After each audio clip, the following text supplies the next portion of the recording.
microbiología alimentaria. Microbiología alimentaria. Ustedes cuando, por ejemplo, van, no sé, al mercado, al supermercado, tienen que ver ustedes un alimento que se encuentre con características adecuadas para el consumo, ¿verdad? Entonces, por ejemplo, la carne, ¿cuáles deben ser las características de la carne que ustedes optan por comprar? El color, ¿no? El color, ¿qué más? El olor, ¿qué más? La textura va a depender del corte, creo yo. ¿Verdad? Ya, pero claro, o sea, la frescura se va a determinar por el color y por el olor. ¿Sí? Entonces, ¿por qué? Porque hay microorganismos que tienden a descomponer.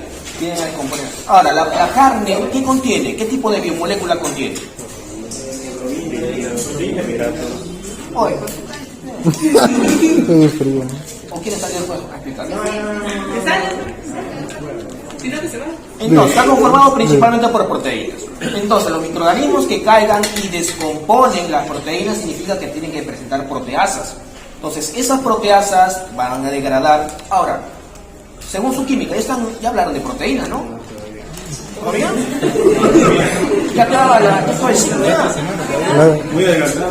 Entonces, de estas proteasas, ¿sí? Tenemos, por ejemplo, las aminoproteasas, o mejor dicho, peptidasas, ¿no? Las aminopeptidasas, las carboxipeptidasas. De las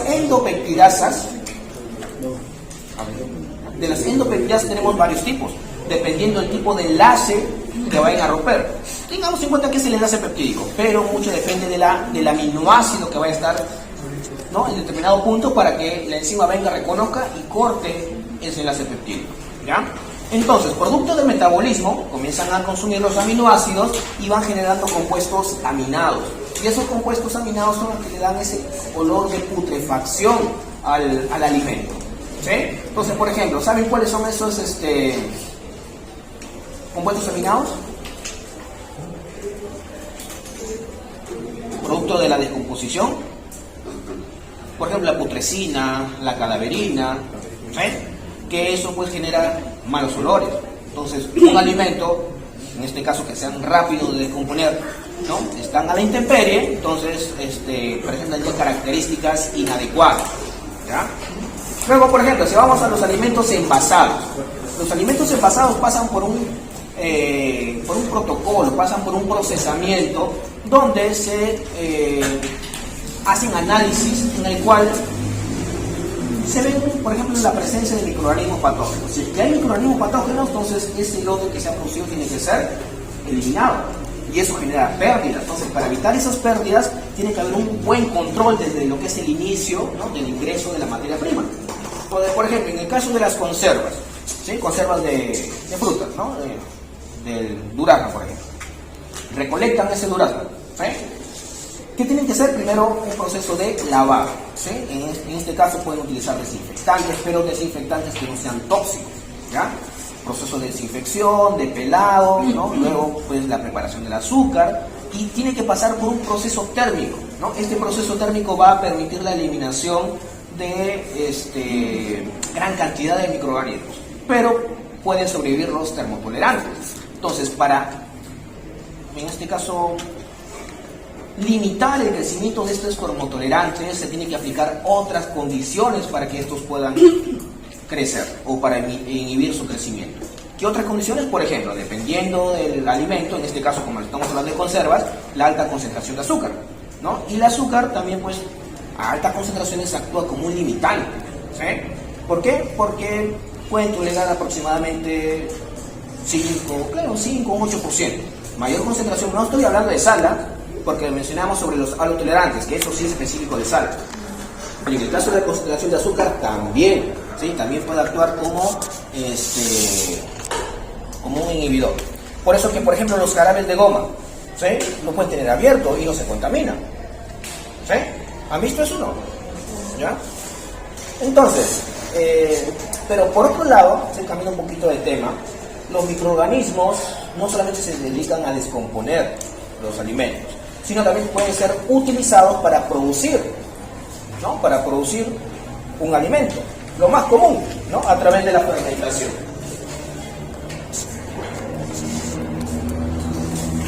Entonces, a través de la fermentación, ¿qué alimentos se pueden producir? ¿Ah? Yogur, queso. ¿Ah? Ya, primero el yogur, ya. Fermentación, yogur. ¿Ah? Ya, vino. ¿Qué más?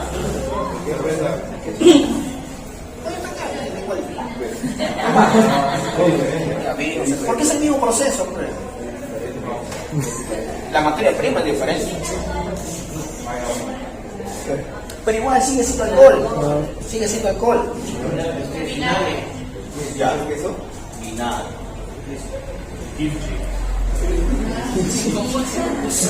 ¿Qué más?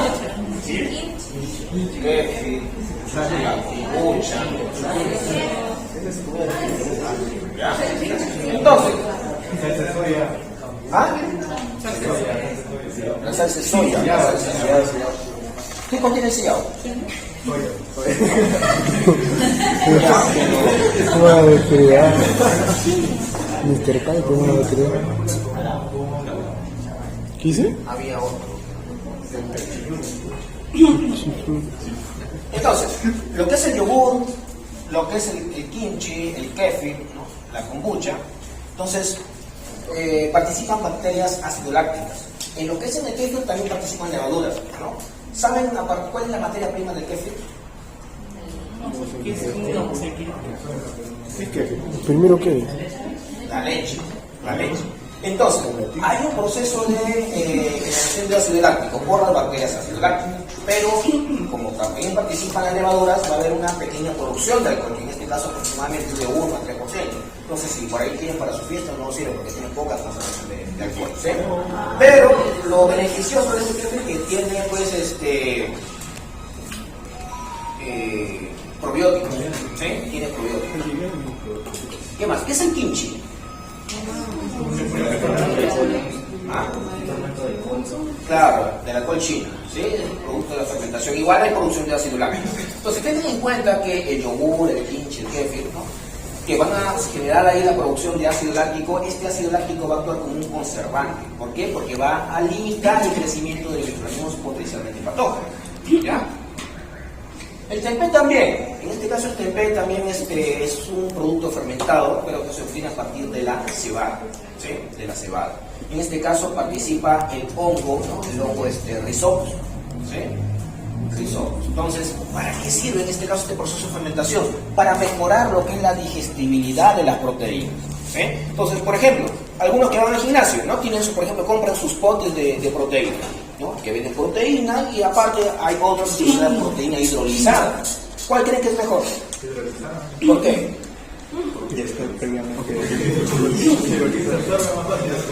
Exacto.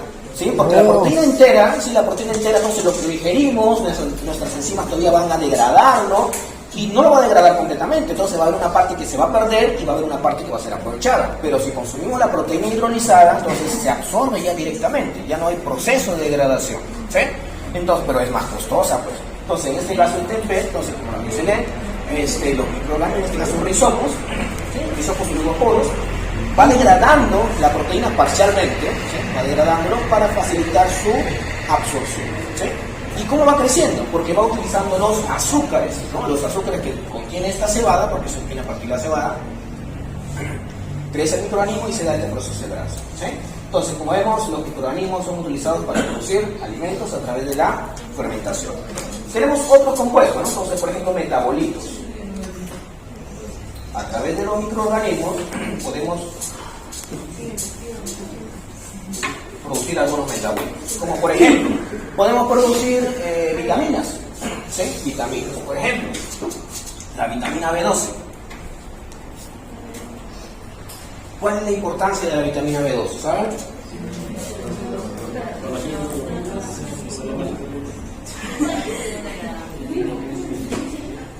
No importa.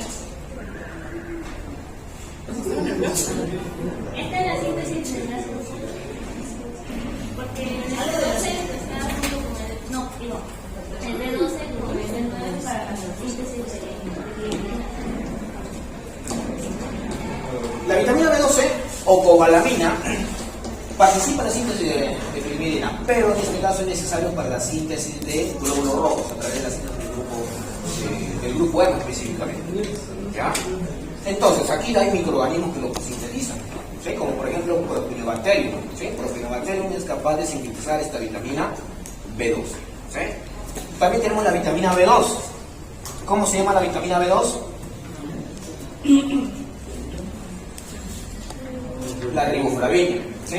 Entonces, esta riboflavina puede ser utilizado como un componente nutricional, como un aporte nutricional, pero también se utiliza como colorante, ¿no? Como colorante natural, color medio amarillento, ¿ya? Y es sintetizado por varias bacterias, por varios honguitos, entonces se puede aprovechar, ¿no? A través del crecimiento de los microorganismos para obtener estos nutrientes, ¿no? Si hablamos, por ejemplo, de aminoácidos, tenemos el glutamato.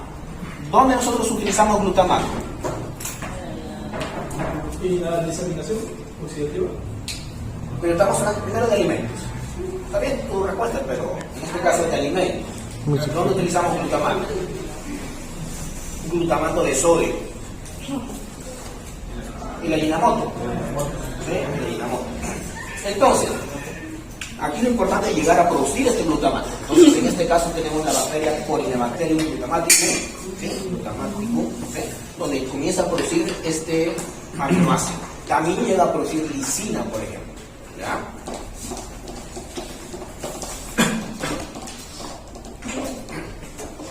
Entonces, si que nosotros, por ejemplo, queremos llegar a producir, ¿no?, estos alimentos, primero tenemos que obtener el microorganismo. Y si hablamos, por ejemplo, de algunos otros metabolitos, por ejemplo, ¿qué otros metabolitos conocen que pueden llegar a producir los microorganismos?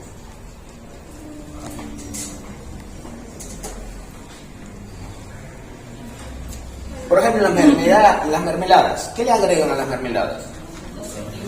¿Ah? Ya, ¿para qué sirven las pectinas?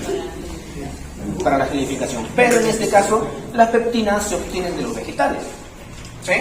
¿Qué más le agregan, por ejemplo, a las mermeladas? ¿Ah? Ya, aparte de azúcar. ¿Ah? ¿Qué ácido? Que varios alimentos contienen ese ácido, el ácido cítrico. Entonces hay que llegar a producir. Y el ácido cítrico no es que van a obtener de los cítricos, ¿no?, o de algunos otros alimentos, porque sería pues pérdida económica. Entonces los microorganismos llegan a producir ácido cítrico. Y según su bioquímica, ¿qué parte, o primero, qué ruta metabólica me llega a producir ese ácido cítrico?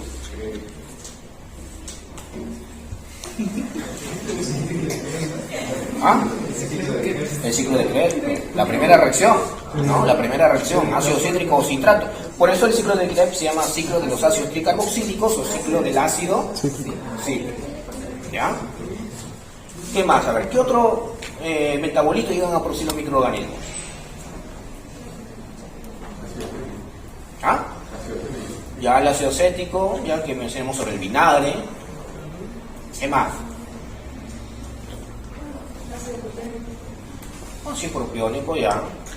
¿Quiénes son? ¿Puedes abrir, por favor? Con todo esto, Marcelo. Me están mirando feo. Una pequeña ruta metabólica, ¿sí?, de cómo se pueden ir produciendo estos metabolitos. ¿Ya? Primero, tengamos en cuenta que tenemos que conocer primero cuál va a ser el sustrato. Y generalmente pues tenemos que buscar una fuente carbonada adecuada para el crecimiento, ¿sí? En este caso lo principal es la glucosa, ¿sí? A partir de la glucosa se van a empezar a producir distintos compuestos. El detalle está pues en que yo no voy a obtener, por ejemplo, glucosa directamente, sino que la glucosa yo lo puedo aprovechar de algunos residuos. Entonces, por ejemplo, a partir de los residuos de malta, los residuos ¿de qué utilizaron ustedes? De melaza, ¿no? Y algún otro residuo que ustedes pueden someter a un proceso de hidrólisis, obtienen glucosa. Y esa glucosa puede ser utilizada para producir distintos metabolitos. Entonces, partimos. Glucosa. Por glucólisis nos va a producir piruvato. Ahora vamos a ver si recuerdan, porque esto ya lo hemos mencionado en la primera unidad. Para producir alcohol, que es parte del piruvato, ¿Cuál es la enzima que continúa? Piruvato, carboxiquinasa. Carboxiquinasa. La piruvato descarboxilasa. ¿Y qué se genera? ¿Ah? Aldehído. Aldehído. Muy bien, está bien. ¿Por qué no son como sus compañeros? Ok, eso otra vez. Piruvato descarboxilasa. Entonces va a haber pérdida de CO2. Se forma acetaldehído. Sobre este acetaldehído, ¿cuál es la enzima que va a participar? La alcohol deshidrogenasa.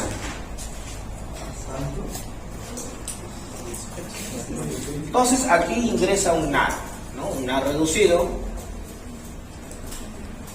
pasa a oxidarse y se genera etanol.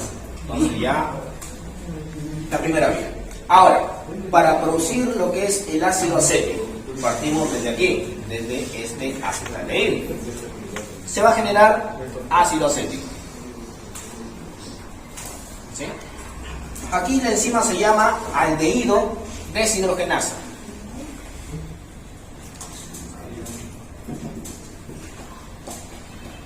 Igual va a ingresar un NAD reducido y sale un NAD oxidado. ¿Ya? Tengan en cuenta que esto se da en condiciones anaeróbicas, que significa en ausencia de oxígeno. Por otro lado, primero, ¿qué microorganismo realiza esto? Fermentación alcohólica. Saccharomyces cerevisiae, ¿no? Saccharomyces cerevisiae. Pero si utilizamos lactobacillus, ¿qué se va a generar acá? Ácido láctico.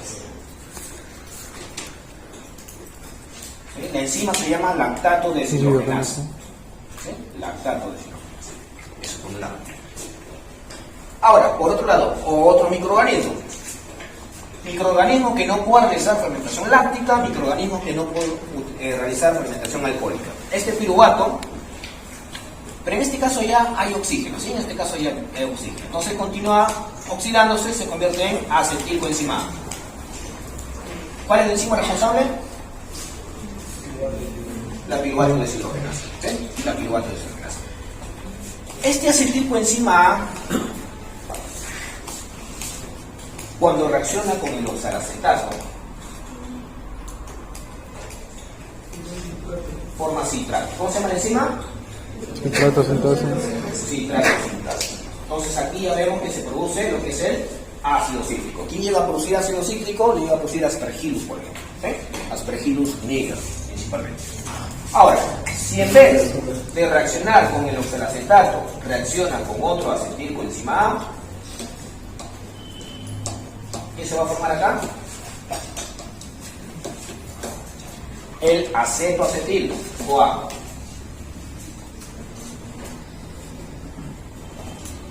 ¿Cómo se llama la enzima? HMG. ¿Han hablado de eso en bioquímica? No. Síntesis de colesterol, creo que no. Para síntesis de colesterol, creo que sí, no recuerdo. Sí. Si es colesterol. Pero bueno. ¿Pero cómo se llama la enzima?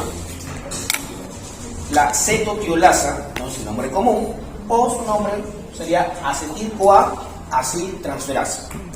¿Ya? Entonces aquí va a haber pérdida de una coenzima. Y ahora sí, dependiendo del microorganismo, a partir de este acetoacetil-CoA, se pueden generar compuestos. Por ejemplo,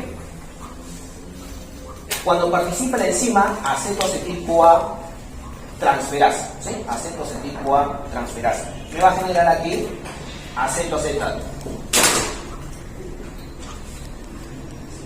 ¿Sí? Acetoacetato. ¿Sí? Y por la acetoacetato descarboxilasa, o sea, pierde un CO2, me genera aquí acetona. Y la acetona puede ser utilizada, ¿no?, en procesos químicos. ¿Sí? Eso es por un lado. A partir del acetoacetil, tu fuerte, para producir PHB. ¿Te acuerdas? Sí. ¿Y aquí continúa? La acetoacetil-CoA reductasa. ¿Sí? La reductasa. ¿Y qué se va a generar? Beta hidroxibutirato.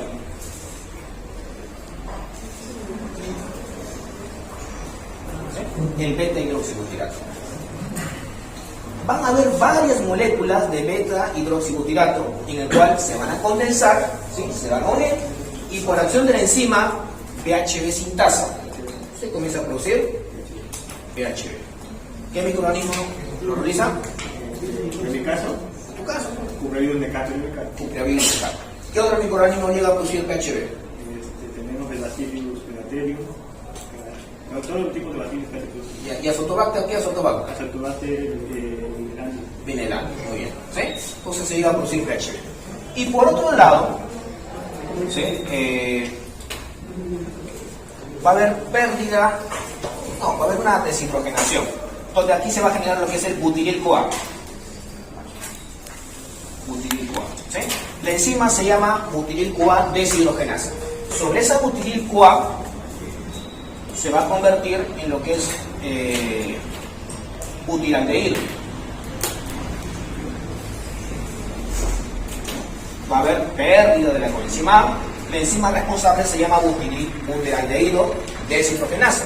Y sobre ese butiraldehído, cuando se llega a reducir, ¿en qué se convierte? Cuando el butiraldehído se reduce. Butanol. La enzima se llama butanol deshidrogenasa. Entonces estamos viendo que se está produciendo butanol, se está produciendo acetona, se está produciendo PHB, se produce ácido acético, se produce etanol, se produce citrato, ácido láctico. ¿Qué más se puede producir aquí? A partir del ácido acético, ¿sí? O acetato también, se puede sintetizar lo que es isopropanol. La enzima se llama alcohol deshidrogenasa. Entonces tenemos otro producto que se puede generar.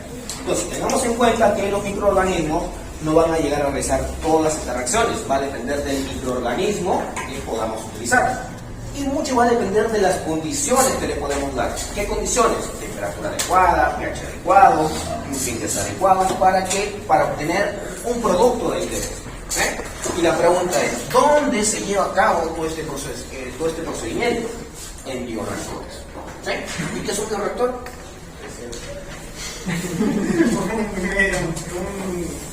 Un aparato donde se cuentan todos tus medios, tus clientes, tus condiciones para que ¿Saben qué es un bioreactor?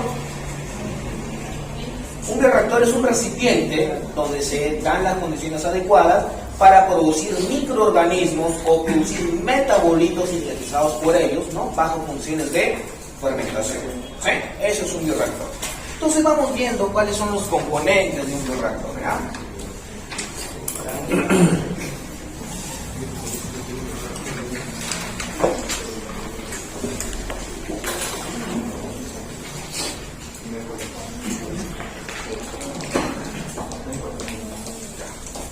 Entonces, primero, tenemos la cámara de fermentación.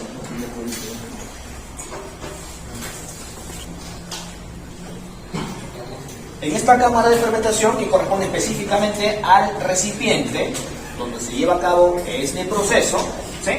Y tiene que estar elaborado por materiales que tienen que resistir la corrosión, ¿sí?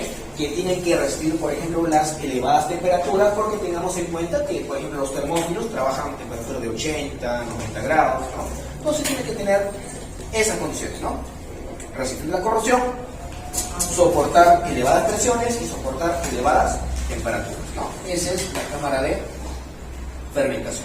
Tiene que tener también, por ejemplo, lo que es entrada y salida de gases.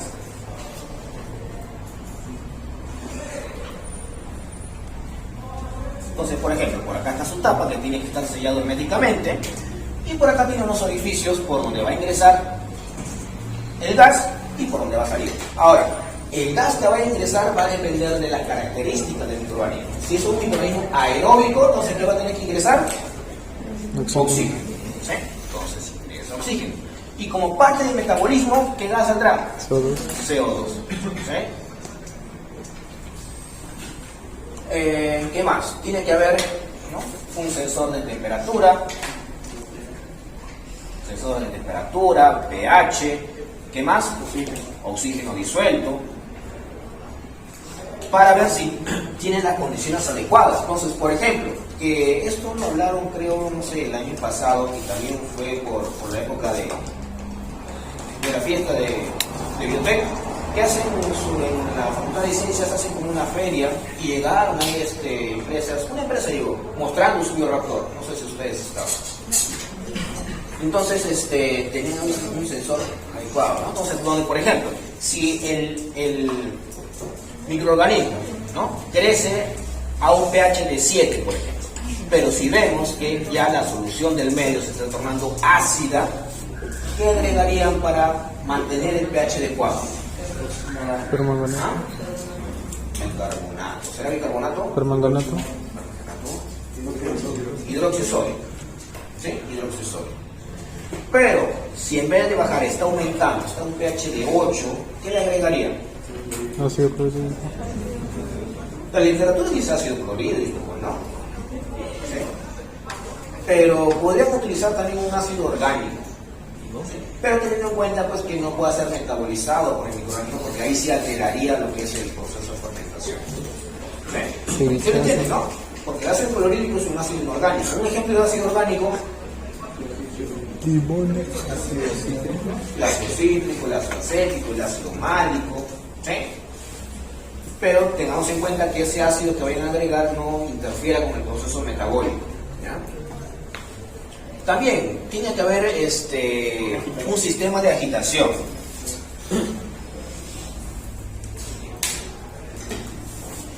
Entonces, este sistema de agitación está constituido por algunas paletas que van a permitir que haya una homogeneidad, ¿no? Una homogeneidad en el medio. ¿Para qué? Para mantener en suspensión los microorganismos, porque si que no hay esta agitación, los microorganismos pueden sedimentar, se localizarían aquí en el fondo y no estarían aprovechando los nutrientes que se puedan encontrar en la parte superficial. Entonces, por eso este agitador mantiene pues de manera uniforme el medio. ¿Ya? Y además pues que va a permitir que haya una buena oxigenación si es que pues por ejemplo se está incorporando oxígeno. Entonces, porque se acuerdan cuando hablamos microbiología del agua, ¿no? de los lagos, donde en la parte inferior eran condiciones anaeróbicas y en la parte superior había condiciones aeróbicas. Entonces, por ejemplo, si que no hay este agitador, el oxígeno que está ingresando se puede estar incorporando aquí en la parte superior, pero no llega hasta el fondo. Entonces, por eso es importante este sistema de agitación. ¿Ya? Y esto se mide pues en lo que son revoluciones por minuto. Entonces, como le dije, lo que yo voy a generar, ¿sí?, tengo que controlar ahí yo el microorganismo que estoy añadiendo. En este caso estoy hablando, por ejemplo, de concentración de inóculo. Tengo que ver, por ejemplo, la concentración de sustrato que estoy añadiendo, ¿no?, y las otras condiciones para saber cuánto producto yo puedo estar generando. Entonces, para ello se pueden aplicar algunas fórmulas matemáticas por el cual pues, yo pueda conocer este proceso que está sucediendo, que está muy relacionado también con su bioquímica. Entonces, por ejemplo, yo quiero ver la tasa de crecimiento o la velocidad de crecimiento del microorganismo. ¿Sí? ¿Sabes tú cuál es la fórmula? ¿Cómo no?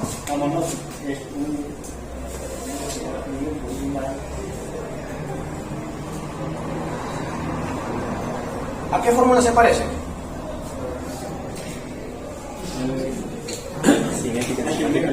Se parece a la ecuación de Michel-Mente. Michel-Mente, eso es bioquímica. ¿Ya? Entonces, esta mu, ¿no? Mu significa lo que es velocidad específica de crecimiento. ¿Sí? La mu max significa la velocidad máxima de crecimiento del microorganismo, ¿no? S corresponde a lo que es la concentración de sustrato, ¿no? Y KS corresponde a lo que es... ¿Qué significaba la KS en la ecuación de Michel-Mente? Afinidad. ¿Ah? Afinidad. Ya, claro, corresponde a la afinidad de enzima sustrato. Pero en este caso, como estamos hablando de microorganismo, primero, en este caso KS significa coeficiente de saturación, que como dije, es muy similar a la KM, que corresponde a lo que es la concentración de sustrato, en el cual la velocidad máxima es igual a la mitad. Eso era la KM, ¿no? Entonces, igualito aquí es la KS. ¿Ya? Otra forma, ¿recuerdan otra fórmula? ¿Cuál es? ¿Cómo es? Entonces, esto es para determinar la velocidad de crecimiento específica del microorganismo. ¿Sí? Si yo quiero determinar, por ejemplo, biomasa, tengamos en cuenta que, por ejemplo, van a haber términos donde, por ejemplo, X corresponde a lo que es biomasa, S corresponde a lo que es sustrato y P corresponde a lo que es producto. ¿Ya? Entonces, yo quiero determinar biomasa, pero antes de ello, primero tengo que tener en cuenta lo que es la curva de crecimiento microbiano. ¿La fase inicial cuál es? ¿Ah? La fase inicial de la curva de crecimiento. Fase de latencia. ¿La que sigue? Fase exponencial o fase logarítmica. Fase estacionaria y muerte. Fase de muerte, ¿no? Entonces, esta concentración de microorganismos está referida específicamente a lo que se da aquí, en esta fase, la fase logarítmica. ¿Sí? Donde corresponde la siguiente fórmula, ¿no? Concentración final es igual a concentración inicial, ¿no? E es un término que encontramos en la calculadora, que no sé cuánto es el valor, no recuerdo, elevado a lo que es mu por el tiempo. ¿Ya? Otro, por ejemplo, es la tasa de consumo de sustrato. ¿Sí? Tasa de consumo de sustrato. Entonces, tasa lo pueden encontrar como Q, ¿sí? O como R. ¿Sí? En este caso, lo que es consumo de sustrato con el subíndice S. ¿Sí? Entonces, tasa de consumo de sustrato va a ser igual a lo que es sustrato final menos sustrato inicial entre el tiempo. ¿Sí? Ahora, si podemos ver lo que es el rendimiento, ¿sí? Por ejemplo, rendimiento. ¿Te acuerdas de las fórmulas de rendimiento? Biomasa, sustrato. De inventa, sustrato. Entonces, por ejemplo, el rendimiento se determina como lo que es Y. ¿Sí? Y. Entonces, el rendimiento de, por ejemplo, biomasa. ¿Biomasa qué es? X. Sobre sustrato. ¿Qué significa? Que quiero saber, por ejemplo, cuántos gramos de biomasa, ¿sí?, se van a producir por gramo de sustrato. ¿Sí? Rendimiento, por ejemplo, que es producto por biomasa. El que tú mencionas también es igual, ¿no? Rendimiento de producto por sustrato. Entonces, aquí en este caso yo quiero saber, ¿no? Por ejemplo, cuántos gramos de producto se van a generar por gramo de biomasa. ¿Okay? Y aquí quiero saber cuántos gramos de producto se van a generar por gramo de sustrato. Entonces, por ejemplo, les hago una pregunta.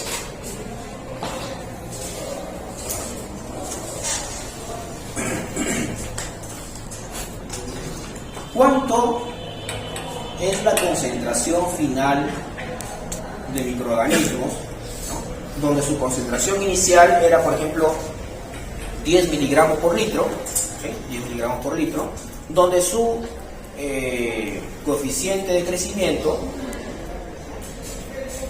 es de 0.2 en un lapso de 6 horas? ¿Cuál fórmula aplicarían primero? Eso de acá, ¿no? Entonces, quiero hallar la concentración final. ¿Cuánto era la concentración inicial? 10 miligramos por litro. El épsilon, bueno, esto lo sacan con su calculadora.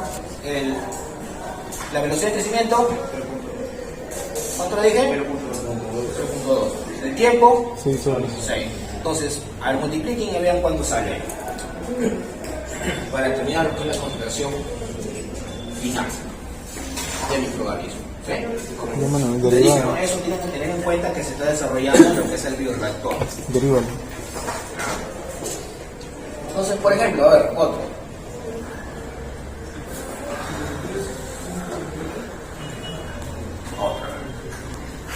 Determinar el rendimiento, ¿sí?, determinar el rendimiento de la biomasa, ¿sí?, determinar el rendimiento de la biomasa considerando que se han generado, por ejemplo, 20 gramos por litro de etanol a partir de 5 gramos de levadura. No sé cuánto saldría ahí. Primero, ¿cuál sería la fórmula que utilizaría? La última, ¿qué? Primera, segunda, tercera. Tercera. Segunda, pues, producto del etanol, biomasa y el microorganismo. Biomasa, tengan en cuenta que es el microorganismo. ¿Y cuánto le saldría? 4. ¿Ah? 4. ¿Qué significa ese 4? Que se van a generar, que se van a generar 4 gramos de etanol por gramo de levadura. ¿Sí? Eso significa. ¿Ya? Bueno, ¿alguna pregunta? Entonces, nuevamente, ¿paso o tarea? Tarea. ¿Qué no se pregunta eso? Pero lo hace bien, esto está mal. Ya, un día antes. Ya, la tarea. ¿Se acuerdan de esa ruta metabólica que Ya. van a hacer una vía metabólica donde se llegan a producir, ¿yo cuántos se habrá hecho ahí? 6, ¿no? 6 productos. ¿Cuántos productos? 100. 6, vieja. 6. Ya, van a hacer uno que tenga 10 por lo menos. Se van a buscar 4 más. No mete cualquier. No las enzimas que participan. Cualquier vía. No, pero o sea, tiene que ser la integración. Porque como el de que yo he hecho han habido 6. Han engañado 6. Ya. Entonces van a ganar uno que tenga 10. Ya, Son bacán. esas mismas 6 y le agrego 4. Ya, agrégale. Ya, bacán, pues. Entonces 4. 4. En una hoja. ¿De una ya? En una hoja. A mano.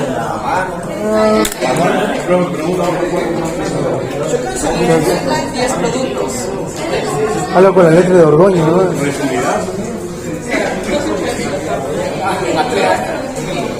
Papelote, dice. Listo, ahí nos quedamos. Ya rompo.